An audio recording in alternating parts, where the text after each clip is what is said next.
Being a geriatrician is very challenging, and at the same time, it is an honorable work because they need to take care of the elderly with different needs.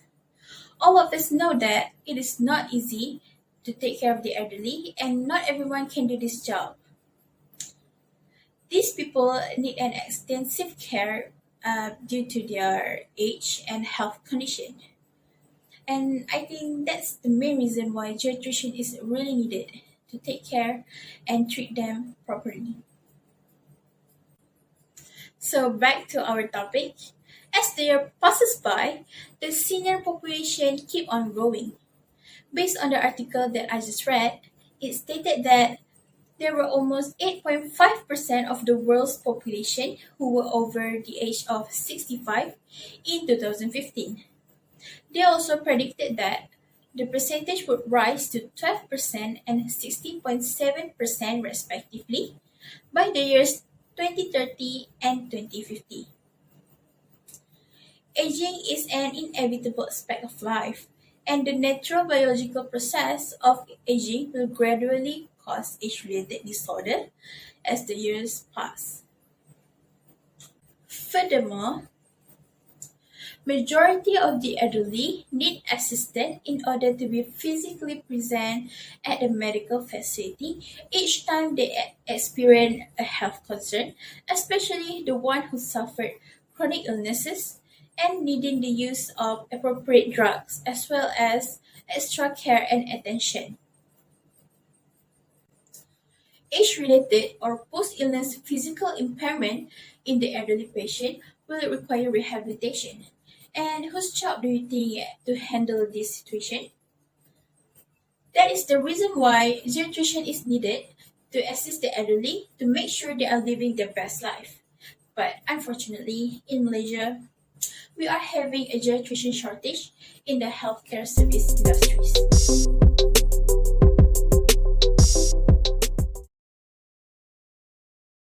Alright, this issue can be seen to be serious as the shortage of geriatricians seems to care for us.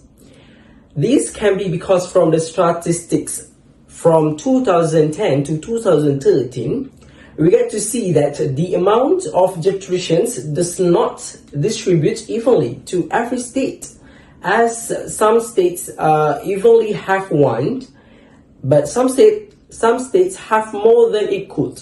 Recent studies also show that the population of 65 years old and above in Malaysia is expected to increase as we do have more technologies and treatment for any disease, either it is serious or minor disease. Hence, it then leads to the increase of lifetime for people, and it was expected to increase about 3.5 million in 2020 and 6.3 million in 2040. There are many factors to be considered, but several factors that I want to highlight from this case is rurality of the state, that the people of 60 years and above would consider to stay for the peace of their rest time after spending their working time before retirement. Okay, from an article that I look for research, I would say that it was expected of 2,300 geriatricians in Malaysia and 6,000 of 65 years old and above in the year 2040 in Malaysia. As for that expected amount, I would say that I suggest it to be distributed based on the size of the state for the number of geriatricians in each state, just as the picture to be displayed below. For me, I think there are several ways to share. Firstly, we can try to make a program for students that study medicine to put interest in becoming a geriatrician. As an example, the practical program of geriatric medicines. Other than that, we can also try putting geriatric medicines as course subject in their curriculum program. From my opinion, it will be the labor force as it based on expectations of the future size and population of customer and as well as the trends of labor force participation rates of differences. With this method, we can identify the amount to put more specifically in every state so that it can cover the demand for each state, focusing on the different age, gender, race, and also ethnic groups. Following that, I will talk about the issue that have happened in the geriatrician profession. According to the article, there are three primary reasons why geriatrician profession is difficult to be recognized and has a shortage in the population compared to other specialties. The first issue is that opportunity or exposure to the geriatric medicine to all medical students in Malaysia is limited because not all geriatric medicine courses are included and only a few of these courses is included in the 34 registered courses in their undergraduate curriculum at Malaysia University. And more importantly, only one public university provides academic geriatrician training. Due to limited exposure, medical graduates are unlikely to encounter a geriatrician, and this problem will reducing the number of geriatricians in the future. Furthermore, according to the article, nursing home visit courses that are provided to medical students have been replaced the geriatric medicine courses, which has changed the image of geriatric medicine and may be a factor slowing the expansion of geriatrics in medical graduates. Not only will it affect a medical student, but it will also affect older people receiving quality of care. Next, the second issue is public and private hospitals are slow to change their pace in a hierarchical health system. The hospital director believes that changing the system will be difficult. Furthermore, geriatricians work in multidisciplinary team, and these teams are currently working in non-conducive environment because of a lack of shine and a lack of ability to express themselves and make a decision. Moreover, most hospitals overuse the role of doctor.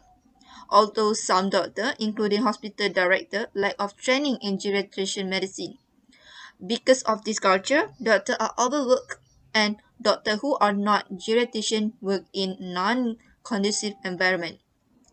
Delay in providing medicine service result in accident to older people in the emergency department, as well as limitation in advising one career in healthcare.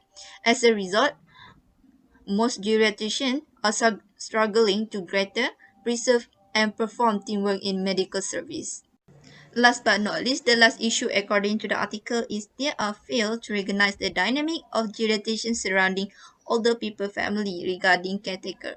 Why this happened? This is because of high fees.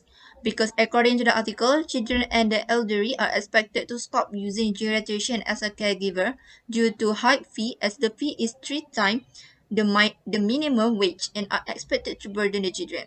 In 2013 general election, all senior citizens aged 60 and over are free to access the service provided by the government to receive better treatment in the public and community service. However, the article also stated that typically this service is inefficient because health clinics are frequently crowded and the service is also inefficient due to long waiting time and sick older people can never wait or sit for too long in the consultation room to see a doctor.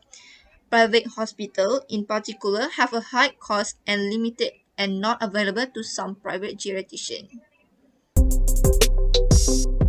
I will present about the recommendation to resolve the issue regarding geriatricians in Malaysia.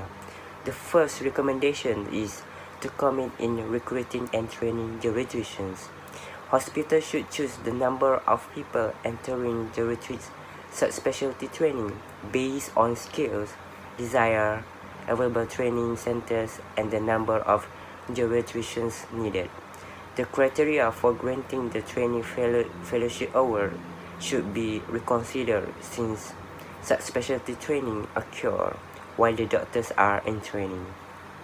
These positions would otherwise be filled with the person who are not interested in geriatric medicine by the Ministry of Health administrators.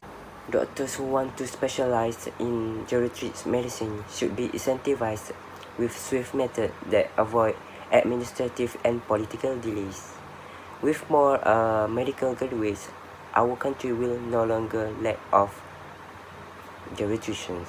The National Postgraduate Curriculum for Internal Medicine should make admission criteria more explicit to ensure the trainees are able to avoid from facing a delay regarding the entry of such specialty training. Apart from that, geriatric medicine should also be taught in all undergraduate courses for all healthcare professionals. This may be possible by requiring all undergraduate healthcare courses to include a geriatric curriculum, since the Malaysian Qualification Agency must accredit all such courses. Mandating a geriatric curriculum overnight as a condition for certification in all undergraduate courses for healthcare professionals may be possible. This course should be encouraged by incorporating clinic geriatric exposure through funding and ratings, which will eventually be mandatory after clinical services have been appropriately extended. In addition, early introduction to geriatric medicine will ensure that future healthcare professionals graduate with the abilities to care for elderly patients, reducing the number of patient injuries. Last but not least, organizational structure must encourage meritocracy rather than seniority to advance geriatric medicine and build an effective team. We can generate a skilled and successful elite and provide everyone a fair opportunity for success. Effective leadership and teamwork training should be practiced in undergraduate, postgraduate, and professional development courses, and also effective disciplinary process should be implemented to ensure a hierarchical working culture is no longer maintained. To ensure geriatric medicine success, multidisciplinary teams have to embrace a flat structure in which all team members are empowered to offer knowledge to enhance decision making.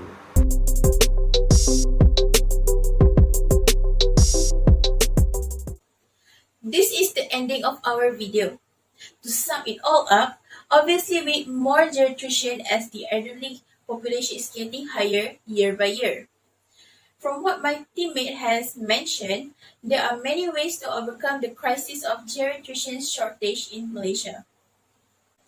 For example, the ways that have been mentioned, such as increasing the interest of learning geriatric medicine among the medicine students to influence them to continue their career path to become a geriatric themselves. This method might be useful in the future to attract students to be a geriatrician. Other than that, it is important to re-examine and build organizational structure that promotes fairness over seniority in order to ensure geriatric medicine advancement and make an effective collaboration. Sadly, this situation always occurs at the workplace, where the seniors constantly put pressure on the juniors by acting in a way that prevents the juniors from standing out more than them and pushes the juniors to respect them due to their seniority.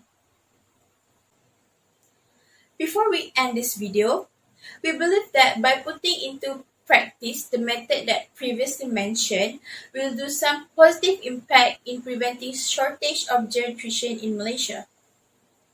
Thank you for watching and have a wonderful day.